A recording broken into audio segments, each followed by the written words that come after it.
tu jing solo akan sakpiak tu hi abadi dot lai khun si ani hi YLBC pastor Reverend Biak hin I afanu asi I atuban tukti in chan pek ti in chan akan man pi cha jong achunga lopnak tam pi kan nei solo saknak chan salai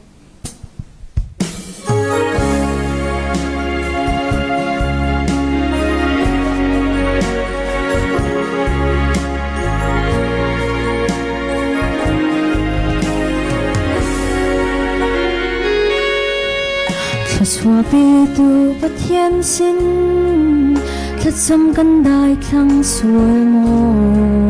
kri pha chung khar chiều a kri mui a chuang mồ re thay le van san san long a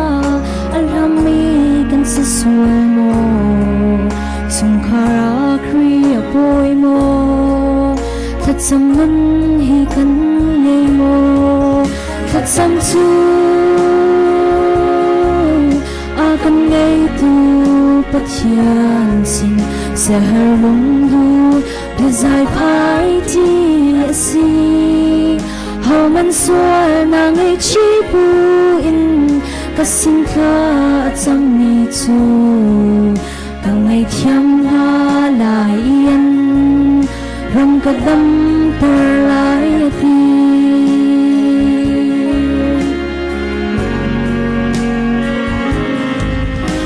pha zum tu nu le pa thật sam nong hi kan ngei mo in chung khara thật sam kan dai thang suai mo dei thil po tua kan tim ti a oi pa na tlak pi kan her zum tu na kan rai thoi na chu thật sam nong hi asi thật sam chu akan ngay tu pathian sin sa har lung du desai phai ti asi how man suar na ngay chi bu in kasin kha acham ni chu ka ngay thiam na lai yên ram ka dam tar lai ati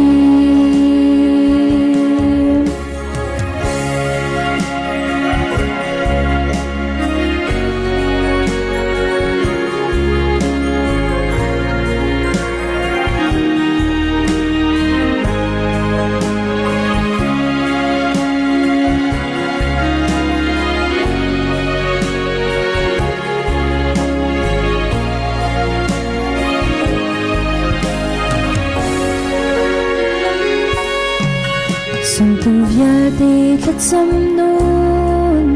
in chung khar sar si in chung khara Giêsu boy si a chung mi dang mi boy kri thay lâu in lei pa đốt lần na man se dùng tu na in chung khar chu boy kri kan thang thất sang lai thật tâm chu akan ngay tu pathian sin sa har lung du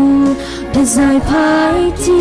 asi how man suar na ngay chi bu in kasin kha acham mi chu ka ngay thiam na lai yên ram ka dam tar lai ti thật tâm chu akan ngay tu pathian sin sa har lung du desai phai ti asi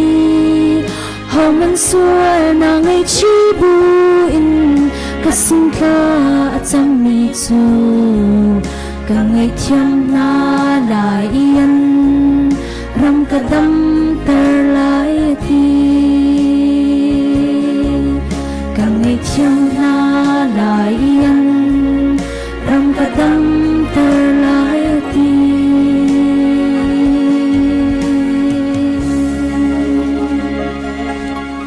Pui pani sumpah na chau kau se